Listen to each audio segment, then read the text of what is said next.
Microphones so they can do live chats. That's sweet. This is where. Come on.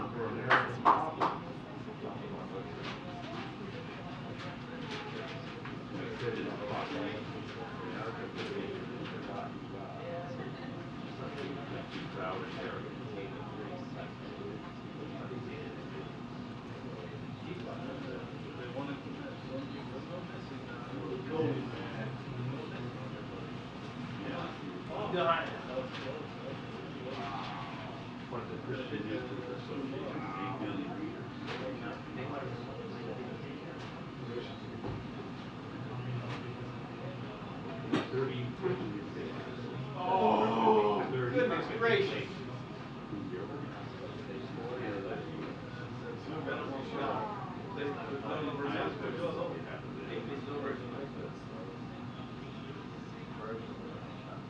So you're saying this is so easy? It's Spain, three were blocked. Three in a row. That's so pretty. Never seen that. Okay, that's it. Oh!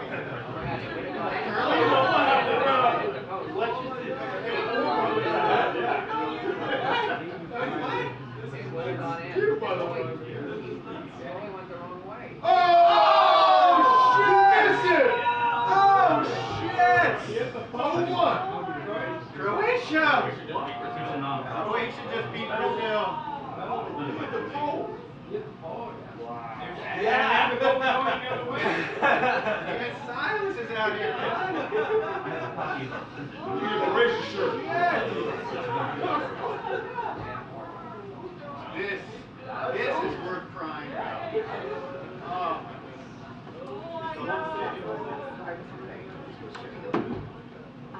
Oh my God.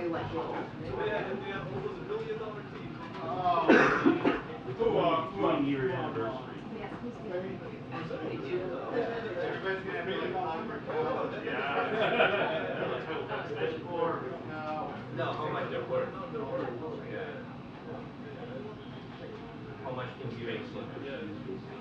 So, I don't have it in my email. I would just email it to you.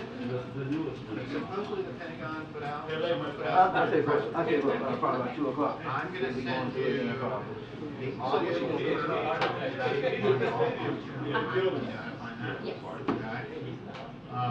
Is that from today or from Today, Okay. from just a little bit ago. I can send you, I'll also send you the first part of a carbon, like kind of like a rough transcript, with some time codes to it. It's not directly.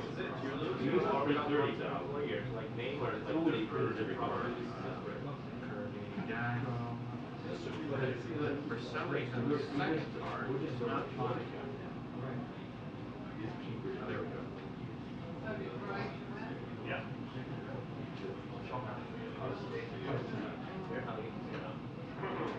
If you create a selection for the spot, I can drop in a condensed version.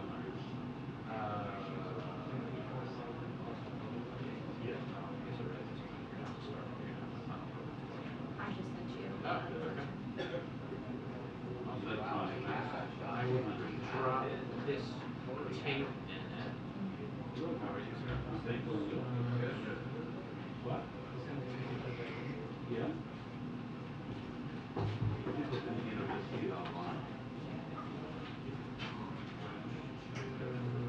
We put together the installation.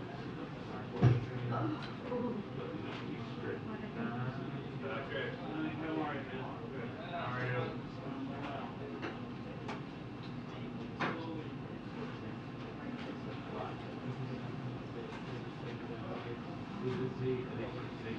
On the ground. Go on. There you go. Hey, Gil. Wait, Gil, did I give you a copy of our printed newspaper? I think he did. Yeah. Okay. Oh la la. Bonjour. How's it going? Ça va bien. Very good. Oh, comme ci, comme ça. Comme ça or ça va bien? It's two different things. I know. More comme ci, comme ça. Oh, yeah?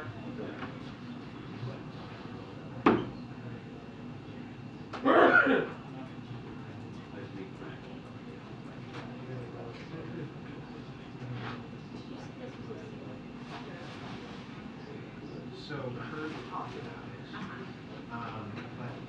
But Roberta. Sorry. But that- No, all good, all good. Press release Okay. that administration. Got it.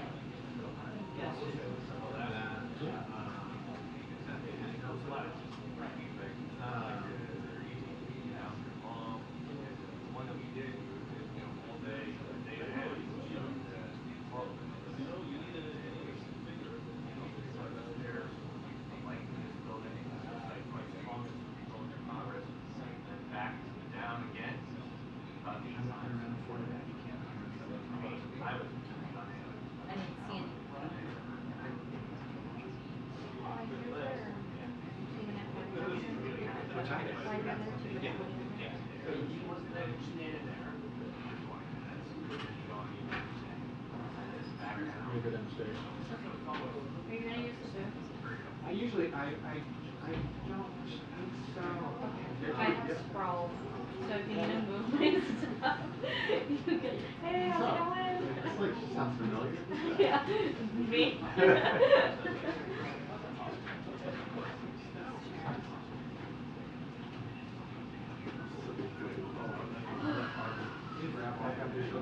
Hey, James. You do? I saw Eugene here, Wednesday. He was, yes. He was. Yeah. He, I don't know, he was something. He was like, telling me. Oh my God.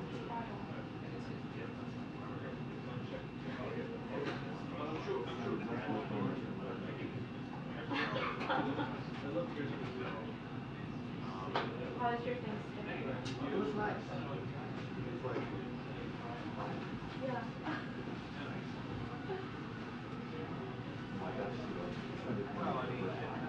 Oh yeah, that's fine.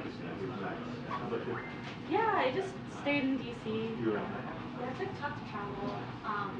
Where you're from? Idaho. Yeah. Yeah. You're one of the West Coast states. Yeah, so it's like, I don't know, like if I'm gonna go out there for like business, do it then. Yeah. Then- So you can always have these kind of Yeah, yeah, a couple holidays otherwise instead of just like Thanksgiving. So yeah, but it seems like a lot of people got to travel this Thanksgiving. Yeah. Like, I was seeing a lot of very wholesome like parent surprises.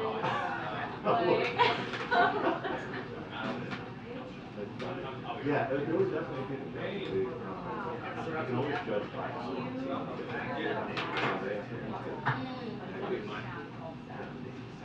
Oh my God, where did you drive to? So to New Jersey. Okay. So it's just like straight down 95. And I really didn't get it really well. Was it like 7? 6.5, something around there. Which is like. Yes, we're back. I guess so. That is rough. On Monday, it was just like this, no one was here, and then they said 2 minutes, and like, she goes, we were still filing. When it was Friday, my assumption is she wants to go home. So, after I was And at the end of the last conversation,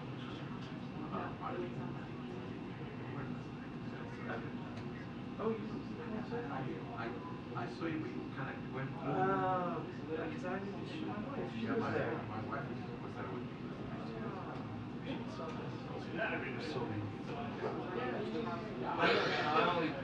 Oh yeah, so you couldn't cut pictures.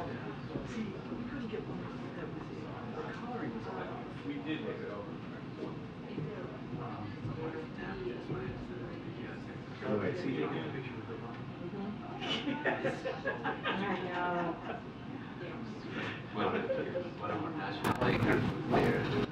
Okay. Hi, welcome back. It's good to see you with. That's the Oh, state. okay. Fourth estate. tagline under the documentary. All the news is Pittsburgh. Let's get this over with. These briefings are so peaceful, I know, but. No one used to for granted.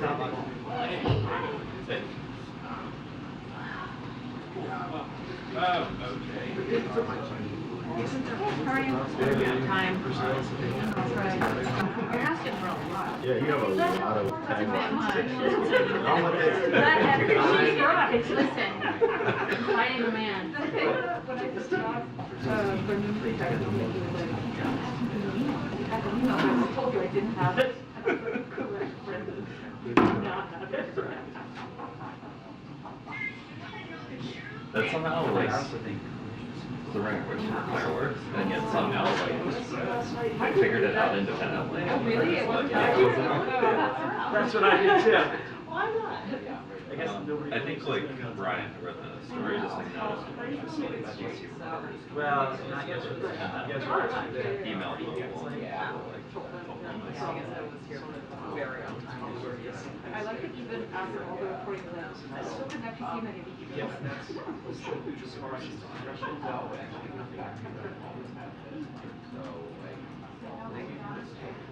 So really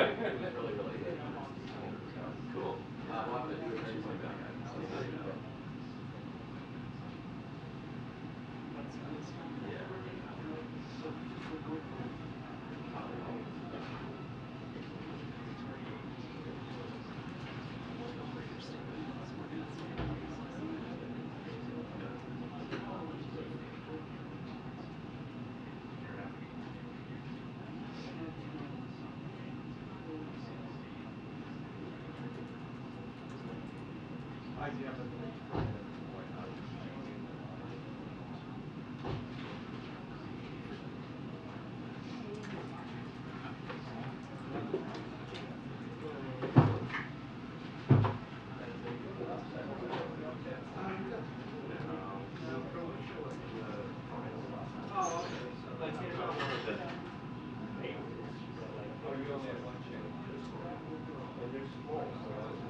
Easily the earliest ever.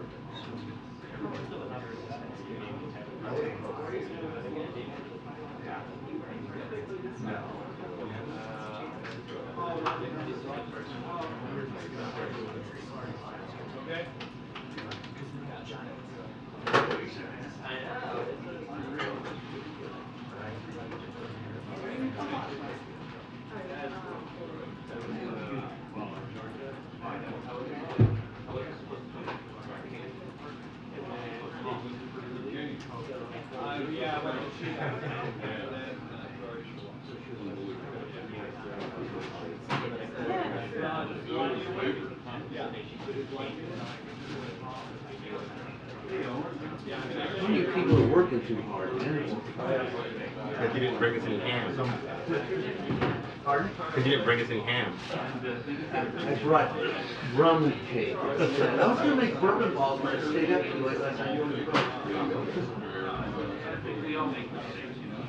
Well, that's the worst one you make.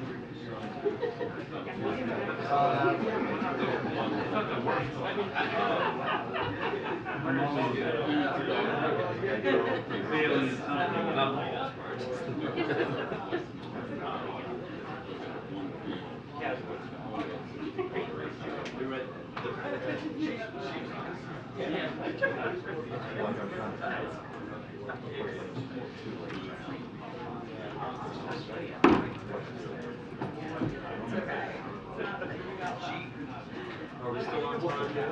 Yeah, that's not bad. So it's not gonna be 1 o'clock. See, oh, okay. I think officially. Yeah, I had this right tomorrow. Yeah, she said she was. Yeah.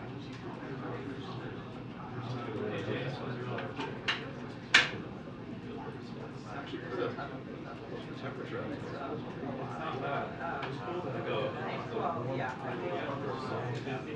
It's good number, it's good number. Yeah, yeah. Somehow, the man. Hey. Hey, White, how are ya? How are you? I'm well. I've been busy. Up in New York City yet last week, and then this week, and went to Fort Worth, which was super fun. Big yelling event. That was fun. How about you? There's a lot happening. I think it's like, everything sort of seems busy towards the end of the year or something. Yeah. I'm not just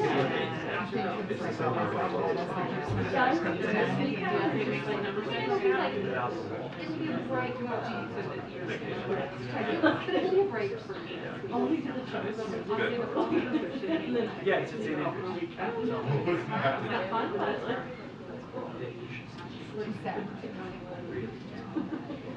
Yeah. Did you wind up having a good birthday?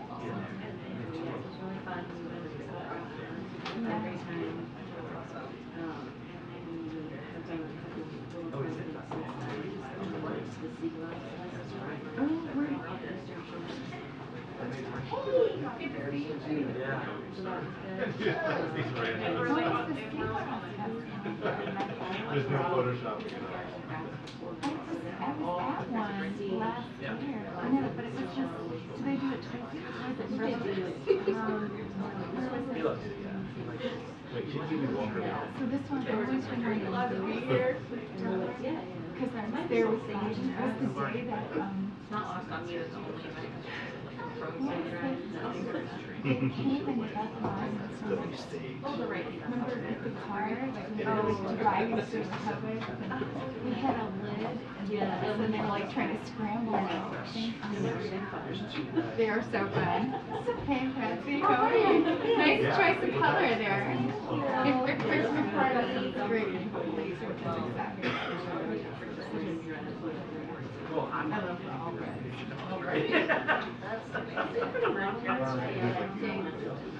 Oh my I God. just bought white There was streaming on Tuesday and there was streaming yesterday. Good. Yesterday it was really. Hope she's not delayed because of the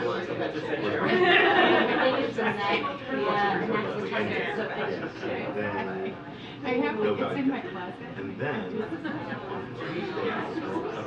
This dress has 5%. Yeah, so who knows what kind of It what seems to be temperature. tolerated.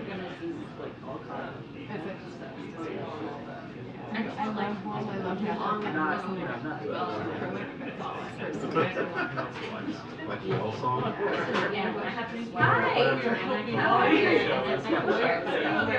I'm still recovering. I don't know about you. So I'll prepare it for like that Asia trip was. I'm done. I'm still recovering.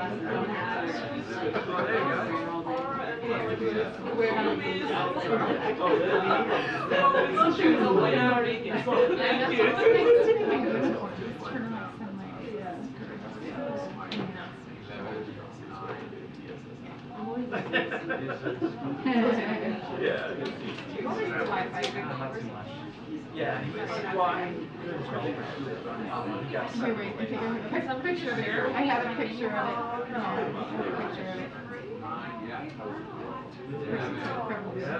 playing basketball?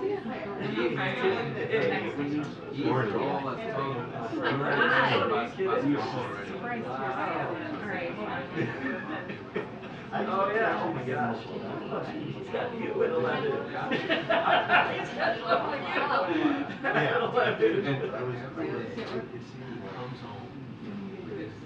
Alright, thank you so much. You were welcome. I was wondering, do you know? Those just got a little bit.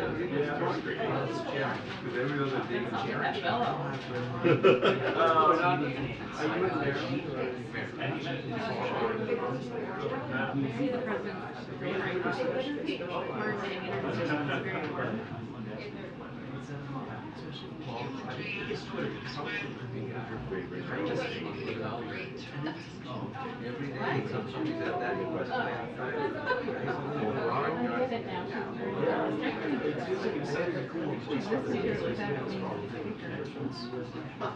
Is the screening delayed? Have they formally delayed it?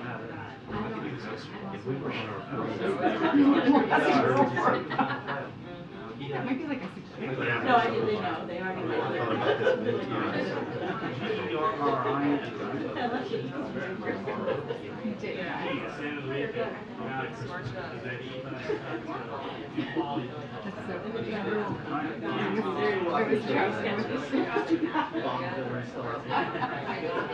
I thought last time I worked out in a year ago, 2 years ago. I've never done that. And then I did the dropping off at like, close to here.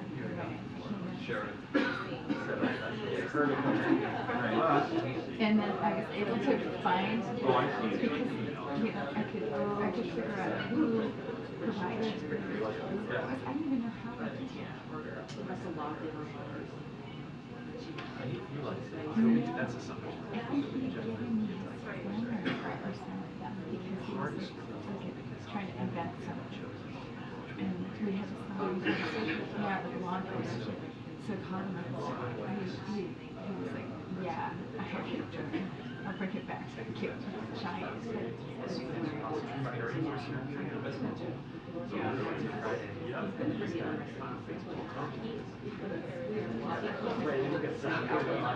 Saturday. So there's one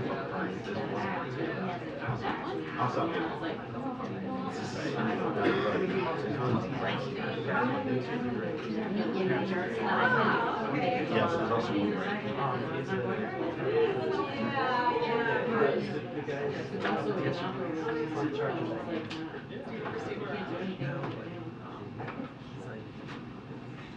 No, because you can't use it. My phone is still usually on my pickpocketed. things that require manual dexterity. Yeah. So I can't where's my phone? The general. Is this 913? Yeah. I loved it, and I worked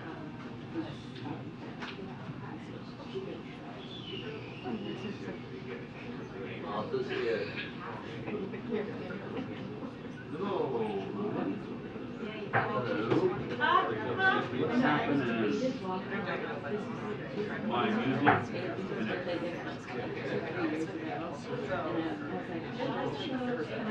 Because I played in the band too, right?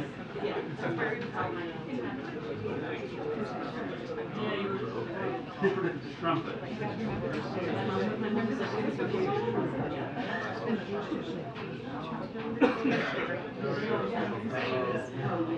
I would just routinely just take pictures of this just because that's how I do it. I almost do this message, but I don't want it to be on. Do it, muscle cars, Brian? How do I do this? I don't know. I think Arian's gonna hurt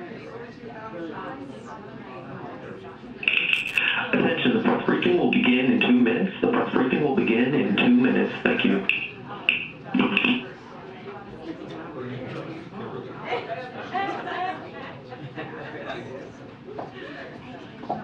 Hey, how are you? Oh my god, I left for the airport like 7 hours early, so I was so wanting to get out of there. From the island? Yeah. Because you didn't go at all. No, I didn't leave at all, but I love the therapy pool. I was there like every day. That's the only thing I did. I wanted to come back and do Saturdays. And then you missed the barbecue. I did. I had a weird time. We should talk about it later. I had a very time in Bali. Good, how are you?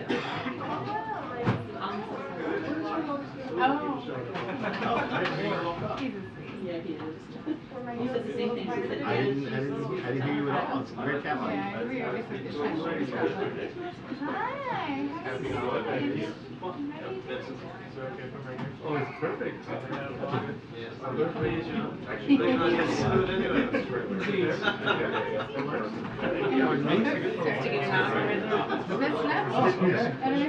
that is. How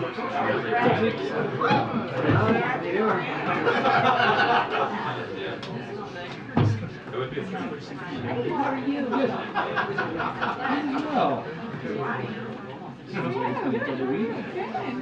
Everyone has a red memo.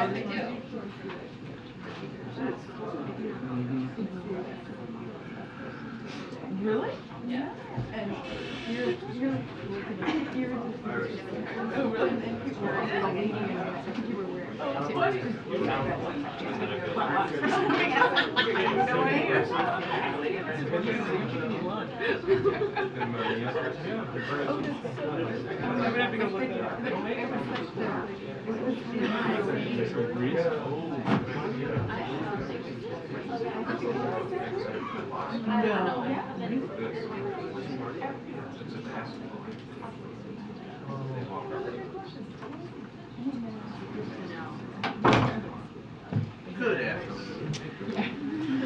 Good afternoon, everybody. All right, happy Friday.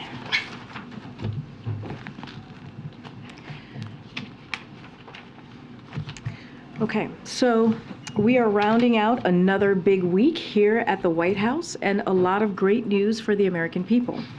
The president traveled to Arizona, underscoring how his economic plan continues to create jobs, revitalize American manufacturing, strengthen our supply chains, and give families more breathing room. For the first time in almost 2 years, the national average gas price is lower than its level was 1 year ago. Senator Warnock will continue representing the people of Georgia. He ran on the president's message: we must strengthen Social Security and Medicare, lower prescription drug costs, and protect a woman's right to make her health care decision. The president announced historic relief to protect the hard-earned pensions of hundreds of thousands of union workers and retirees thanks to the American Rescue Plan. And yesterday, President Biden kept his promise to bring Brittany Griner home and reiterated his commitment to securing Paul Whelan's release. The president will never give up. As Russia continues to wage its brutal war against people of Ukraine, today the Biden-Harris administration is announcing a new $275 million security assistance package to help Ukraine defend itself against Russian aggression. This package will provide Ukraine with new capabilities to boost its air defenses and counter the threats Ukraine is facing from Iranian UAVs, which Russia is using to attack Ukraine's critical infrastructure and kill Ukrainian civilians. Today's announcement also includes critical equipment that Ukraine is using so effectively to defend itself on the battlefield, such as more ammunition for HIMARS and Ukraine's artillery. And now, our favorite thing is the week ahead. So just giving you a quick look. Actually, it's more than a quick look. We have a lot to share for next week. On Monday, the President and First Lady will travel to Joint Base Meyer-Henderson Hall in Arlington, Virginia, to participate in a United States Marine Corps Reserve Toys for Tots event. They will join spouses of senior Department of Defense and service leadership and local military children in sorting donated toys for distribution to families in need ahead of the holidays. This engagement is part of the First Lady's Joining Forces initiative to support those who serve, including families of service members and veterans, caregivers, and survivors. And we'll also have National Security Advisor Jake Sullivan right here in the press briefing room on Monday to preview the African Leaders Summit. On Tuesday, the president will host a ceremony on the South Lawn to sign the Respect for Marriage Act, accompanied by members of Congress, members of his cabinet, and stakeholders. On Wednesday, the president looks forward to hosting the U.S.-Africa Leaders Summit. This summit will underscore the value the United States places on our collaboration with Africa on the most pressing global challenges and opportunities, as well as on the Biden administration's commitment to revitalizing global partnerships and alliances. We expect to engage a wide range of African and U.S. stakeholders to illustrate the breadth and the depth of American partnerships with African governments, businesses, civil society, and citizens. Partnerships based on dialogue that harness the creativity of our peoples.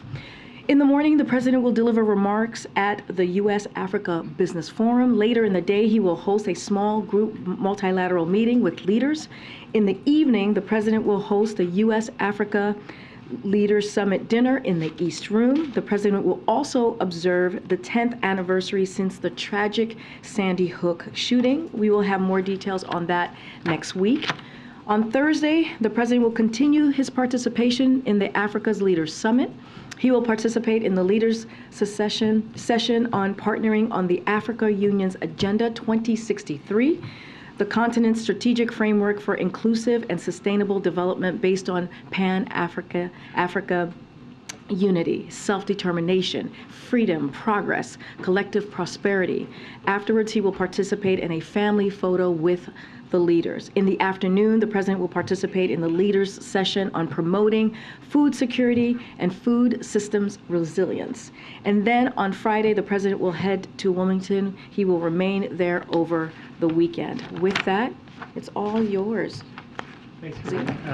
Did the president get a heads up from Senator Sinema in advance of her announcement this morning that she would re-register as a Democrat? So I will say this, as always, we do not discuss private conversations that we have with members of Congress. Don't have anything else to share outside of that, but we are just not going to share any private conversations that we have with Congress. Can you talk about the president's reaction? Was he surprised? Well, I put out a statement, and that, as you know, I speak for the President of the United States. So he sees and we see Senator Sinema as a key partner on some of the most historic pieces of legislation that you all have covered in this administration. When you look at the past 20 months, from the American Rescue Plan to the Bipartisan Infrastructure Law to the Inflation Reduction Act to the Respect for Marriage Act, from also the PACT Act, all of these pieces of legislation have been historic, and we have partnered with Senator Sinema. And so, look, we understand her decision to register as an independent in Arizona. The way we see it and understand it, it does not change the new Democratic majority control of the Senate. And we have every reason to expect that we will continue to work with her successfully. And on a different topic, yesterday's prisoner swap, does the president believe that the deal that was struck by his administration with the Bush administration to free Brittany Griner was a fair one, that was a fair arrangement? Look, and when I've talked about this yesterday as well, here's the way that we have seen this. When you talk about fair, Brittany Griner is an American citizen who was being held unjustly. She was being held unjustly under intolerable circumstances. That was what was happening to Brittany Griner. And so that means something to the president. He believes, when you have an American passport, it means something. And so he wanted to do everything that he could to make sure that he brought her home.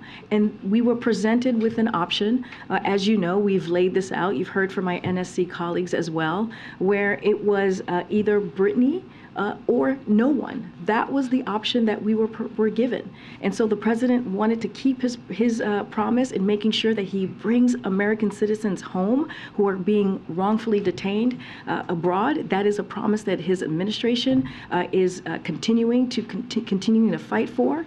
And so that's what you saw. You saw the same action that he took with Trevor Reed, he took with Brittany Griner, and others, almost a dozen other wrongfully detained Americans have come home under his administration, and he is going to continue to work very hard, and his administration to work very hard to bring Paul Whelan home. Is that fair or not? The way that we see it is that this was an opportunity to bring an American home. That's how we saw the deal that was presented to us. And what was occurring is, in the past week or two, we saw that from the Russians were willing to release Brittany Griner for Mr. Boot. That was what was presented to us. They were not willing and I said this yesterday, to negotiate in good faith for Paul Whelan. And so it was either Brittany Griner, one American, or no American. And so that's how we see the negotiation that was presented in front of us, and that's the very difficult decision that the president had to make, and we were able to bring her home safely. Okay. I understand. I'm sorry. I was gonna go ahead. I understand you're not going to detail private conversations, but just to be clear, was the White House given a heads up that Senator Sinema was going to be? I'm just not going to go Did you into learn this details. from public I'm reporting? just not going to go into details on any private conversation that we have. I'm just not going to go into details or lay out any private conversations that we have with Congress. That's something that we normally do. Just not going to do that. But that suggests that a private conversation did occur. Mary, I'm just not going to go into details on this. Well, let me try this then. Just 2 days ago, you said that Warnock's win gave you a little bit more breathing room, a little bit more ability to deliver for the American people. Does Sinema's decision to leave the party take away some of that breathing room? Look, as I said, and I put out a statement on this, as you all know, as I said, that we understand Senator Sinema's decision to register as an independent. The way that we see it, it does not change the majority, or it doesn't change the complexion of what our Democratic majority is going to look like in the Senate. How then does it impact you? I mean, you're saying that this decision won't change at all how you work with her, or you said that you expect that, or you have every reason to expect that you will continue to work successfully with Sinema. Where does that expectation come from? Because she has voted with the president 93% of the time, because she has worked with us on key priorities of this administration. When you think about his economic policy, I just laid out all of the different historic pieces of legislation that we have been able to get done, and she has played a key role in that. When you think about the CHIPS and Science Act, when you think about the bipartisan infrastructure law, those are pieces of legislation. There's another long list of other things that she's worked with us on. That's 93%. And so we think that partnership will continue. We do not see a change in our Democratic majority as it relates to the Senate. So we are very confident. I'm going to call actually on Alex in the back because of what occurred yesterday. I know Brett is not here, but want to give you an opportunity to ask a question. Thank you. I wanted to ask about if the president has spoken with any gun violence prevention advocates or victims' families ahead of the Sandy Hook anniversary, and also if he has any plans to talk to lawmakers next week about his call for an assault weapons ban. I don't have anything to preview at this time on any calls that the president might make or will make. The president has talked about Sandy Hook being the worst day in his 8 years as vice president, and you can expect him to mark this sad day next week, as I laid out in the week ahead. On Wednesday, as you all saw, the president joined survivors and families impacted by gun violence to deliver remarks at the 10th Annual National Vigil for All Victims of Gun Violence, organized by the Newton Action Alliance. The vigil was a service of mourning and loving remembrance for all who have fallen victim to the ongoing epidemic of gun violence in America. And as you all know, the president has done more than speak about gun violence. He's actually taken action. He fought relentlessly to take action as well. He has done taken more executive action at this time in his presidency than any other president. And so, look, and let's not forget, he signed the most significant gun safety legislation in 30 years this summer, but he feels that is not enough, and we need to do more. And so he continues to call for the assault weapons ban. He did that on that day, on Wednesday, when he was there with families and friends, speaking of this moment. And he's never going to stop showing up and speaking out. And I have said this before, he believes his role as president is to make sure that we continue to continue to push this into the dialogue. So making sure that the American people understand how important it is to talk about getting the assault weapons ban. Karine, thank you so much. I want to follow up on Mary's question when she asked you why you feel confident that you'll be able to continue to work with Senator Sinema successfully. You cited her record, but just to put a fine point on it, has the administration been given assurances by anyone within the senator's office or the senator herself that she is going to continue to work with you? I'm just not going to divulge or speak to any private conversations that we have with members of Congress. That is something that is not unusual. That is something that I've said many times before. Understand the question. What I'm saying is her actions speak to what we're trying to lay out here, right? 93% that she's voted with the president over the last 20 months. I've listed out the historic pieces of legislation that she has played a significant role, that she's played a key partner role with us. And so, we don't see a change in the Democratic majority with her deciding to to register as an independent. Do you expect her to caucus with Democrats? Look, we don't see a change in the Democratic majority, and so we see this as a decision that she has made, but we do not see a change in our Democratic majority. Let me ask it this way, and then I do have one on Brittany Griner. Does Senator Sinema have the support of the president in this decision and moving forward into 2024? So cannot speak to 2024. I'm covered by the Hatch Act, and as far as I understand it, she hasn't announced her plans for 2024 yet. So just not something that I'm going to speak to. Support of the president right now.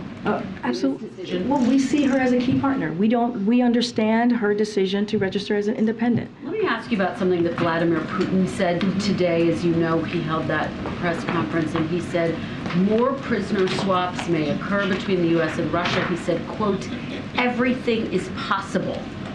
What does the U.S. make of that? What does the administration hear in those words? So we're just not going to talk about any ongoing diplomatic conversations. We've been very clear that we want the American people to know that their safety and security is among our highest priority when it comes to aggressively doing everything that we can to bring Americans home who are being wrongfully detained, bringing them home safely, but not going to get into any diplomatic conversations from here. Thank you.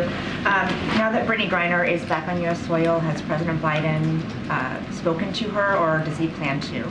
So don't have any calls to preview. As you know, the president spoke with her, Brittany Griner, yesterday morning in the 7 o'clock, 8 o'clock hour, right before he came out to speak to all of you and to give the announcement. And in the room was her wife and the vice president and Jake Sullivan, and also the Secretary of State. And we've already read out what that conversation was like. I do want to give a little bit more information on where we are this morning. We can confirm, as you all know, that Brittany Griner arrived at Joint Base San Antonio, Fort Sam Houston, early this morning. She has been reunited with her wife, Sherelle. U.S. officials who met her on the ground said she was in very good spirits, appears to be in good health. She was immediately taken to Brooke Army Medical Center, where she is being offered a range of support options following her time detained in Russia. Do you know if she's home or when she might go home? So not going to get ahead of what's going to happen next. What I can tell you is where she is currently today. Every individual is different, and those decisions are up to them and their families. They'll take as much time as they need. What we can say, typically upon arrival, people are offered a wide range of additional support, including full medical checkup, a mental health checkup, and additional means of support. All of this is voluntary, so it is up to her and her family. Can you confirm the report that Russia wanted Vadim Krasikov, who is a Russian assassin being held in Germany, in exchange for Paul Whelan? So I cannot go into any specifics or any negotiations information from here. As you know, we are working very hard to secure Paul's return, and so don't want to get ahead of what's currently happening, and I just want to leave it there. Okay. Well, did the U.S. have any conversations with a third party when they were negotiating the prisoner swap? I'm just not going to get into specifics on any of the negotiations. What I can tell you was that we realized, and I think I said this a moment ago, we realized about a week or two ago that Russia was willing to do a negotiation to release Brittany Griner, and that was Brittany Griner for Mr. Boot. And that's what they offered. They were not negotiating in good faith when it came to Paul. They categorized him very differently, and we've talked about that. Unfortunately, in an illegitimate charges that they levied against Paul, and so at this time we were not able to secure his release. I don't want to get into any specifics about negotiations as we continue to have those conversations to secure Paul. Just one more quick one. In order to get an American back, is the U.S. only willing to swap a Russian national, or would it consider trying to work with another country to get someone else. I get your question, and I understand. I just cannot get into what we will or will not do any of the negotiations. We have Americans out there who are wrongfully detained, being held hostage, and we want to make sure that we get them home safely. And negotiating from here or giving information on the internal mechanics or process certainly would not be prudent. Thanks, Karine. China is easing its COVID-0 restrictions. I'm wondering if you could talk about whether that's something that the White House supports or doesn't, and specifically how you see it playing out for U.S. manufacturing that has operations in China. Do you think it will sort of improve supply chains because there will be less restrictions on workers, or is there concern, both medical and economic, about if there are wide-scale outbreaks of COVID in China now that they've used So it? any policies of the PRC, I'm certainly not going to comment about them from here. What we have been very clear about is China's COVID policy is not a policy we are pursuing here. In the United States, we are focused on what works, like encouraging Americans to get their updated vaccine, which we try to do as often as we can from here, and also just more broadly in the administration, and making testing and treatment easily accessible. That is going to be our focus. We're just not going to comment on PRC's policies. And then Fox Business had a report today that Bank of America CEO Brian Moynihan is on a short list to replace Janet Yellen if and when she decides to leave the administration. Wondering if you could comment on that at all. So, as Secretary Yellen said herself just last month, she has no plans to leave. It seems to be that report to us seems to be pure speculation. I'm going to go. Go ahead. Merci, Karine. I have two questions. The first one is on... First, I thought you were going to talk to me in French. I was going to be like, oh, gosh. Hope my mom's not watching. First thing is on the statement that came out today about Canada and the U.S. taking coordinated sanction against Iranian officials connected to human rights abuse. I'm trying to figure out why this coordination with Canada in this very instance. First of all, it's good to see you. It's been a while, a long time, so I know I made a joke, but it is good to see you. So I just want to say at the top, the United States is committed to supporting the Iranian people and imposing costs on those responsible for the brutal crackdown. We continue to coordinate with allies and partners and find ways to confront Iran's human rights abuses, both in public and also in private. The joint U.S.-Canada statement today is an example of this effort. We took coordinated sanctions against actions today against Iranian officials connected to human rights abuses, including those committed as part of the ongoing brutal crackdown aimed at denying the Iranian people their human rights and their fundamental freedoms, their fundamental rights. So we'll continue to support the Iranian people. I can't speak to Canada. You would have to speak to their government, as I'm sure you do often. But I can't speak to different countries' reasoning for their own reasoning for taking action. But clearly, this is an important action that shows support for the Iranian people as we're seeing this truly brutal crackdown on the civilians there. Thank you. And my other question is on the next week's summit, the African Leaders Summit.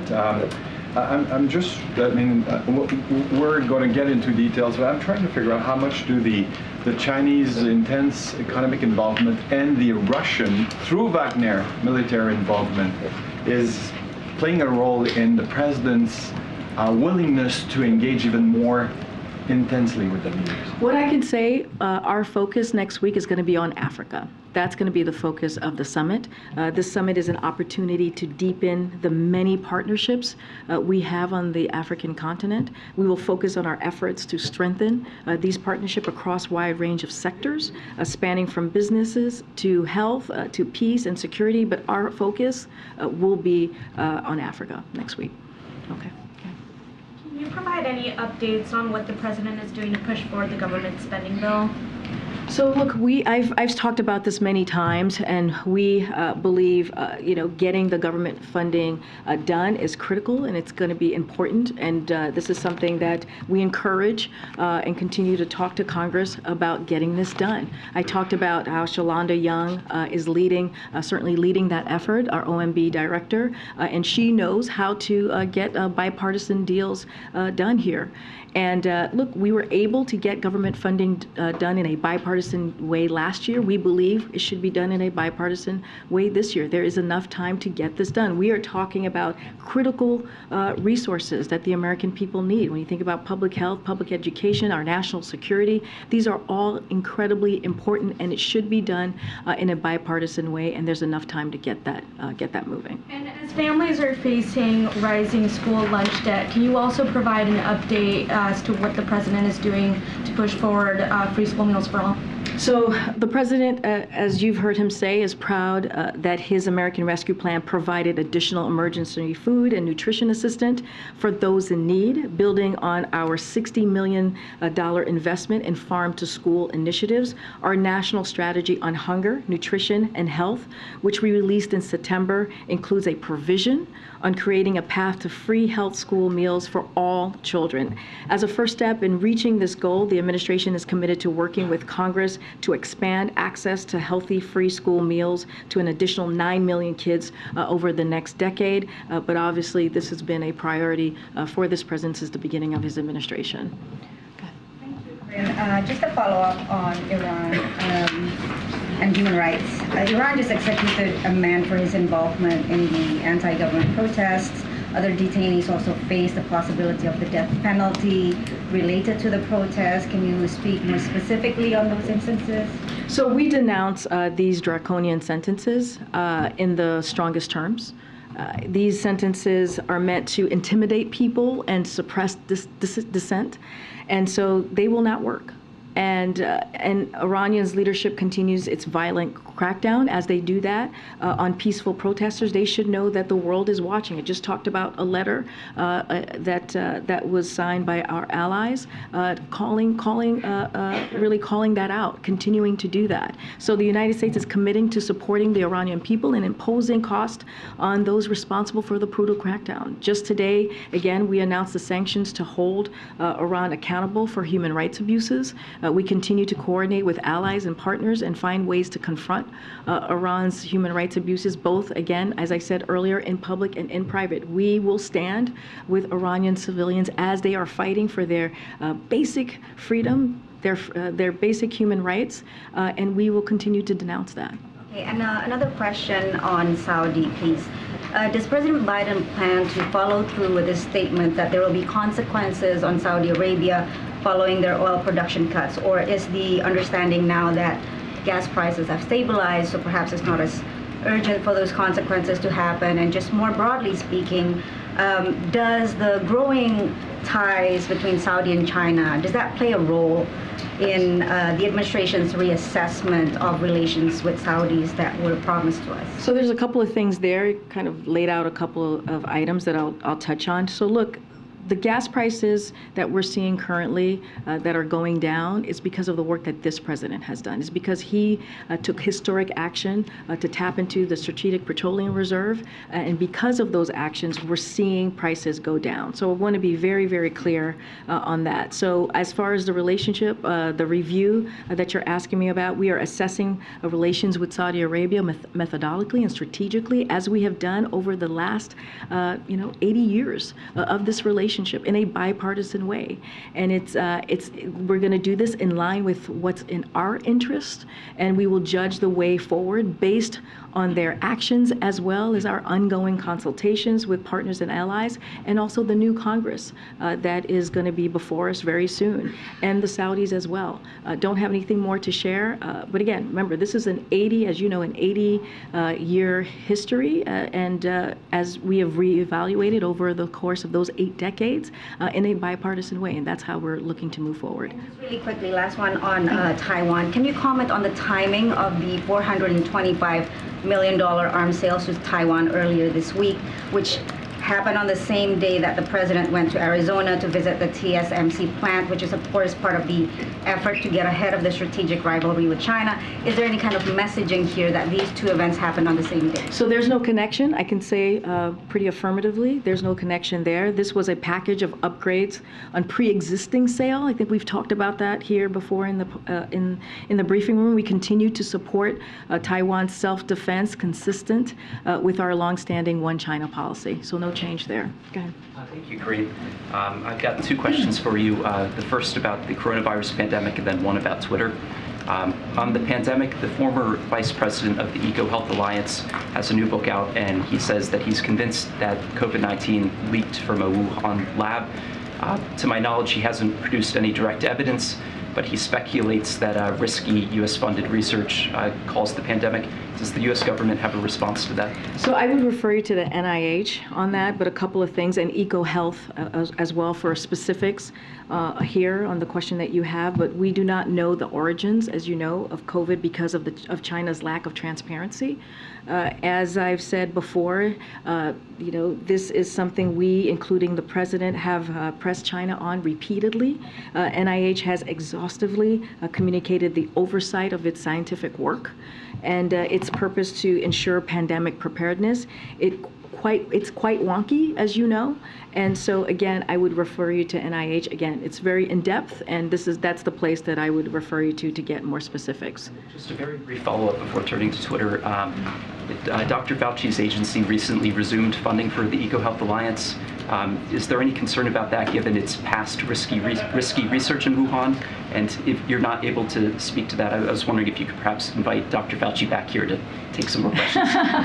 I would refer you to NIH. They would provide you with the information directly, so I'll just leave that there.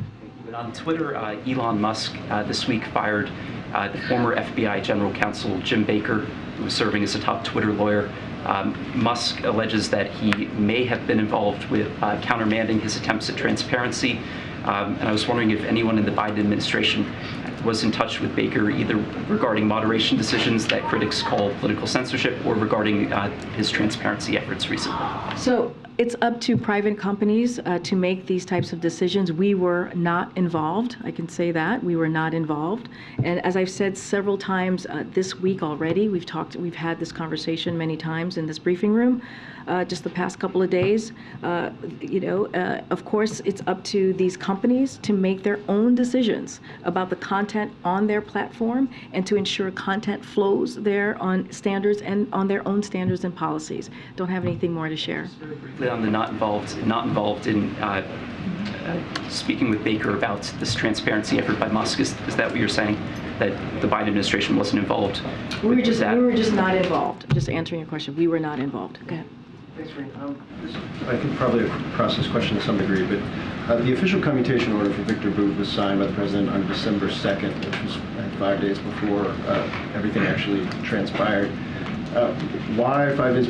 Did that mean that the deal was done then, or you did it in preparation for a deal? How does that actually work? So, as I've stated before, well, you just stated it, that about the clemency.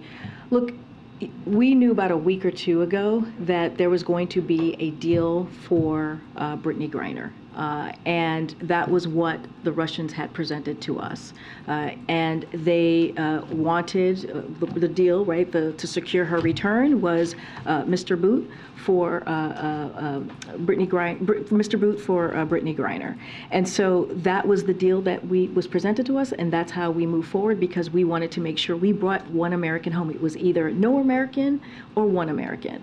And so that process was about a week or two ago. I can't go into detailed specifics on the 5 days or when things were signed. I don't have that information to provide for you at this time, but we learned that about a week or two ago. Preparatory, nothing was final until Brittany Griner was in the custody of I kind of laid out kind of the process yesterday, or how that all worked. Don't have that in front of me to share with you at this time, but what I can say is the past week or two, we learned from the Russians that they were willing to release Brittany Griner for Mr. Boot. And we tried throughout the past several months, as you know, the past 6 months since we heard from Secretary Blinken back in July, saying that we were in intensive conversation to get Brittany home, to get Paul Whelan home. In every conversation over the last several months, we worked very hard to get the both of them home. That was always a priority. And again, it wasn't until very recently that we learned that they were only willing to make a make an arrangement for Brittany Griner, and Paul Whelan, as I've stated many times before, was just seen differently in a illegitimate way, and so the president wanted to make sure we brought an American home, and that's what we saw yesterday. In terms of legislatively, I know you guys are very much in the lame duck zone right now, but has the last week either changed or spurred the planning for the next Congress legislatively, how you guys approach the next Congress, and was that shifted at all by what happened this morning? What happened this morning? Yes. No, not at all. I mean, and that's the point that I'm trying to make here. You know, you have someone, Senator Sinema, who has, voted with the president 93% of the time on key, important, historic pieces of legislation. And I listed them out earlier. I'm not going to bore you by doing that again, but they were important pieces of legislation that you all covered and we've talked about in this briefing room. And so we do not see, we understand why she would want to register as an independent, but we do not see the Democratic majority changing with this decision that she's made. Okay. Just want to ask you on the oil price cap. So there's 20 oil-laden tankers now sort of stuck trying to get out of the Black Sea into the Turkish Straits. I know that Treasury officials have been in touch with Turkish officials on this. Are you looking at escalating that conversation, to a higher level? Are you frustrated with Turkey's reluctance to back away from this rule? Somebody's having a good time. Okay, so as you said, we've been in touch with Turkey about how the price cap only applies to Russian oil, and explained that the cap doesn't necessitate additional checks on ships passing through Turkish waters. Our understanding is that virtually all of the delayed tankers are not carrying oil from Russia and are not affected by the cap. So Turkey has made clear they share our interest in a well-supplied market and allowing seaborne oil to transit the Turkish Straits. They have made clear their goal is to resolve this issue as quickly as possible. And so again, we've been in touch with Turkey, and this is how we're moving forward. It doesn't seem to be resolved at all. I mean, there's 28 tankers now, and now on top of it, you've got the Turkish officials saying they don't see any reason to rescind that rule. Well, in our conversation, they want to resolve this issue, and we are again having those conversations with Turkey, and we feel like we are going to get to a place where this will get resolved. Okay, and then let me follow up on oil production. The Russians have said they could cut oil production to sort of avoid, having to sell below the cap. Are you in any way sort of considering that this oil price cap was not a success or will not be a success because of these various responses?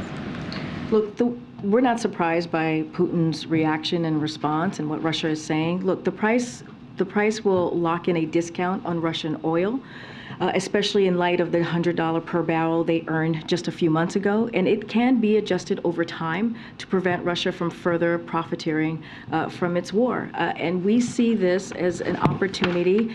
This is an unprecedented action, demonstrates the unity of the United States and our allies and partners. So again, I'm not going to be, when it comes to, limiting their flow, we're not in the business of responding to a hypothetical as well, but wanted to lay out how we see this process moving forward, and we don't know what will happen. But as we have said, we are focused on limiting Putin's ability to profit from rising prices to fund his illegal war, while promoting stable global energy markets. This is not about Russian oil of the market. This is about the cap. The cap at this level maintains clear incentives for Russia to continue exporting, and we believe that it should. Can I just ask you a domestic question? So Maxwell Frost was denied, an apartment or an application because of really bad credit. I know that you've looked at housing inequities and problems facing people of color in terms of getting housing and just fairness in the housing market. This practice of requiring credit applications and then fees that carry a fee seems to be something that's happening all over the country. Is there anything that the White House or that the Biden administration can do to curb what seems to be a predatory practice in some cases, where people are basically, in order to even get a chance of getting an apartment in this very tight and difficult housing market, you have to pay money up front? So what the president and the administration understands that Americans are struggling with high cost of housing. That is something that we have seen throughout these past several years. And that's why the president released his housing supply action plan that we have talked about. And it's to ease that burden of housing cost over time by using a mix of administrative and legislative actions to boost the supply of quality housing in every community. Just last month, the White House hosted a range of tenants and tenant advocates for listening sessions along with federal agencies, and we'll have more more conversations like these, and we'll add, to add the topics that you're just laying out. But again, that's why the president took initiative with his plan. I've talked about the different specifics of the plan and how it's going to help folks who feel that burden, because we also understand housing costs, again, is one of the things that has a big effect on people's lives and livelihood. So this is a priority for this administration. Thanks, Karine. I wanted to ask an earlier Russia question another way. So when Putin says that nothing is off the table with future prisoner swaps, what, in your view, is the best way for the American people who may just be turning into this issue based on what happened with Brittany Griner to actually think about what Putin is saying? Should it be seen as a substantive offer to engage? Should it be viewed with skepticism? Should it heighten hopes that Paul Whelan could be brought home? I'm wondering if you can just set expectations based on the current state of play between our two countries. So I can say this, and the president said this yesterday, he is committed to getting Paul Whelan home. That is a commitment that he has made to his family, and that is a commitment that he's made to the American people. And more broadly speaking, the president, since the beginning of his administration, has said that one of his top priorities is making sure that all Americans who are being wrongfully detained and held hostage are brought home. We have seen this multiple times throughout this past 20 months. Again, Trevor Reed, we saw in April the president bring home Brittany Griner clearly yesterday, and about 12 other American citizens. And so the president's going to stay committed to that. I'm not going to get into what President Putin says or not say, or I'm just not going to get into his head. That's not something that we do from here. What I will say is that we are going to continue to negotiate in good faith to get Paul home. Okay, Karen. To follow up from the other day on the NDAA, the House has now passed this legislation. It does rescind the military vaccine mandate, which you've made clear the president does not agree with. Will the president sign this legislation or veto it? Again, I'm just not going to get ahead of the president. This is something that the president decides on.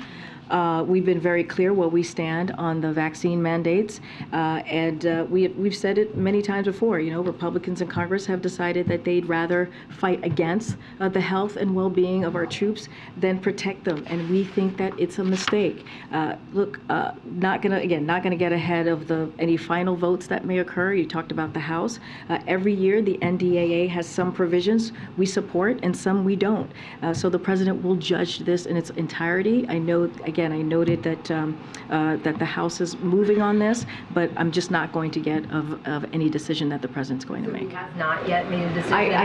I have not spoken to him about this, and so I'm just not going to get ahead of him. Thanks, Karine. Senator Sinema didn't travel with the president earlier this week to Arizona. So do you know when the last time that they spoke was? I don't have the last time that they spoke, so don't have anything to share with you at this time on that piece. And while he was in Arizona, he called her, quote, a tremendous advocate for the people of Arizona and a leader in so many issues important to the state, end quote. Does he regret making that statement, which could be viewed as an endorsement given to this news? I mean, he says this about many congressional members when he visits a state. I've been on many trips with him. You've been on trips with him where he says that. He thanks them for the passport to their state, and he actually talks about the work that he's done with that congressperson or senator in Washington, D.C. That is very, very common. You can look at almost every speech that he's made while he's visited the state, and he talks about and lists how these congressional members and senators, House members, he's worked with them to deliver, whether it's the bipartisan infrastructure legislation, whether it's the American Rescue Plan, whether it is the Inflation Reduction Act, or all. So that is not uncommon. He does that very regularly. I would say every time he goes to a state, he lifts up the congressional members who represent that state. And on another topic, this is the point in the administration, I think to Justin's point, where people do start thinking about leaving. Have any members of the president's cabinet informed him of a decision to leave in the next few months? As far as I know, no. Thanks. Has the U.S. reached out directly to Syria to seek Austin Tice's release? His family issued a statement saying the NSC has failed to meet with the Syrians to work with them. Look, I don't want to get, again, trying to be very careful here, not going to get into any negotiations or personal conversations that we may be having with a wrongfully detained or someone who is being held abroad. We want to be very careful here. Don't want to get into diplomatic discussions. What I will say is that this president is committed, as I've said many times, as he has said, to do everything that he possibly can to bring home Americans who are wrongfully detained and held hostage. And that is a commitment that you have seen.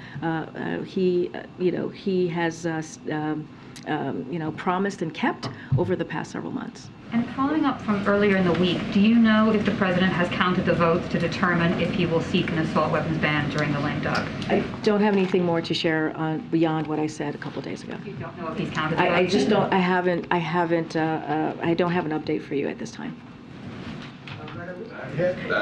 Okay, go ahead. Thanks, Karine. On the economy. So we saw the producer price index come down a bit, but it's still above 7%. The Federal Reserve Chairman says that core inflation may be moving sideways. We get a CPI inflation reading again next week. So if Americans don't see significant progress on inflation, does that mean the Inflation Reduction Act early next year hasn't worked? Well, okay, let's step back for a second. So near-term inflation expectation fell this month, so that's important. We saw that in the data, so it's important to call out. The producer price index rose at its slowest annual rate since May 2021. So that is data points that we saw in the index today. Americans are beginning to see a much-needed break in inflation, but we have more work to do. And so gas prices have fallen about $1.70 since June and are lower than they were a year ago before Putin's war. That's because of the work that this president has done to bring gas prices down, to deal with an issue that matters to the American people when we look at the economy, which is inflation and cost. So millions of Americans shopping for health insurance plans continue to save $800 per year thanks to the Inflation Reduction Act. So yes, it's been beneficial, and we see that it is working.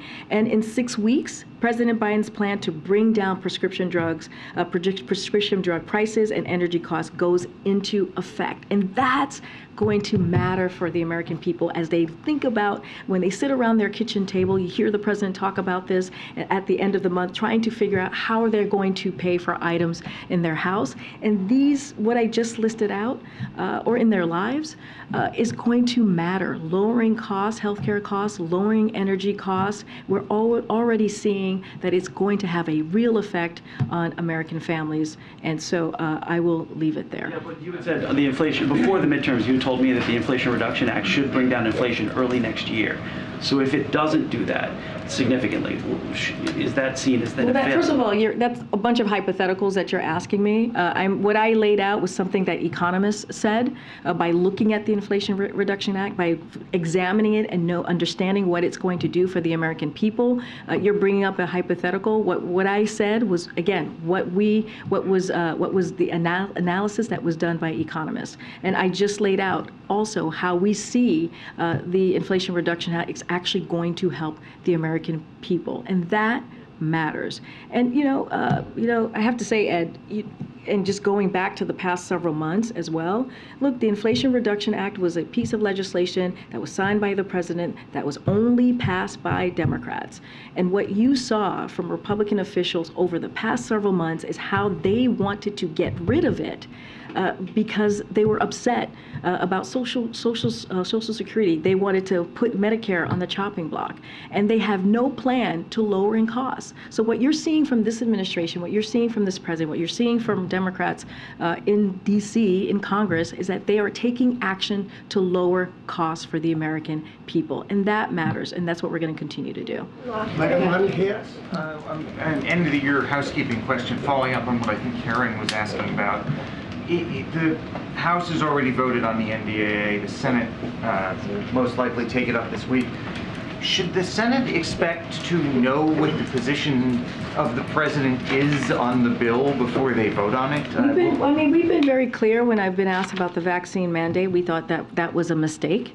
And it wasn't just from the president. It was also from the Senate and Congress received a letter from Secretary Austin saying how important, he believed how important the vaccine mandate was. What I'm saying is we want to look at, and the president, and not just this president, other presidents have been able to judge the package in its entirety. And so that's what we're looking to do. But we're also going to be very vocal, as we have been, on what happened and occurred with the vaccine mandate in the NDAA. On another end of the year item, obviously there's the spending package which was discussed earlier. Is there anything else beyond the spending package and the NDAA that is on the list that the president has for things that he would like the House to accomplish before control turns over to the Republicans in January? Well, we've actually laid that out a couple of times. We believe that the president believes that we should get the government funded, as I just mentioned, including what we need to respond to the disasters, continue to defend democracy in Ukraine, and fight new COVID variants. We're gonna sign the marriage. He's going to sign the Marriage Equality Act, which is something clearly that the president supported. And so, look, we're going to continue to work with Congress and to continue to encourage Congress to get this stuff done. He also believes we should pass the Electoral Reform Act. He believes we should pass the Defense Authorization Bill, right? And that the permitting bill should be also something that we should move forward with. So we kind of listed out some of the things that are important. We hope to finish confirming the judicial nominees the president made earlier this year. So those are just a few of those items that I've listed out before that we are certainly focused on. All right. Thanks, everybody. Have a great weekend. I don't drink. I don't drink. I don't drink. But you make promises. Have a good weekend.